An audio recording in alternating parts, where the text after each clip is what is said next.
पंढरपूरच्या वैकुंठ स्मशानभूमीमध्ये असणारा एकमेव पाण्याचा पंप हा सध्या बंद अवस्थेत आहे आणि यामुळे त्या ठिकाणी अंत्यसंस्कारासाठी येणारे नागरिक हे मृतदेहाला शेवटचं पाणी देखील पाजू शकत नाहीत। अशा वेळी मृतांच्या नातेवाईकांना नदीचं अशुद्ध पाणी आणावं लागतंय। जर मृतदेहालाच पाणी मिळत नसेल तर जिवंत नागरिकांना कुठून मिळणार असा सवाल इथे संतापलेल्या नागरिकांनी विचारलाय।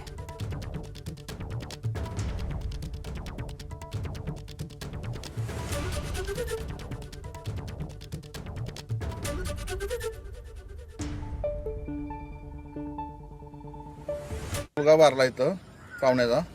त्या टायमाला इथं आलो, कसलीच पाण्याची सोय नाही, हापसा सुद्धा बंद आहे। खाली नदीला आणलं, नदीला पाणी घाण आहे, तसलं घाण पाणी पाजायची वेळ आली।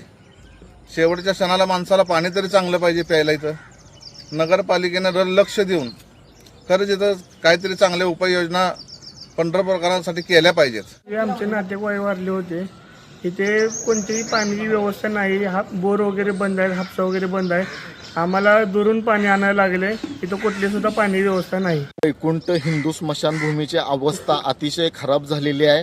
या भागात इथं मैताला आल्यानंतर इथं बोर पाण्याची कुठलीही व्यवस्था नाही। इथले हातपंप बंद आहेत, बोर बंद आहेत आणि नदीला पाणी नसल्यामुळे घाण पाण्याने इथल्या मयत लोकांच्या यांना आंघोळ करावं लागत आहे। तात्काळ या पंढरपूर नगरपालिकेने इथल्या बोर चालू करून इथले हातपंप जर चालू नाही केले तर आम्हाला नगरपालिकेच्या विरोधात तीव्र आंदोलन छेडावेच लागेल।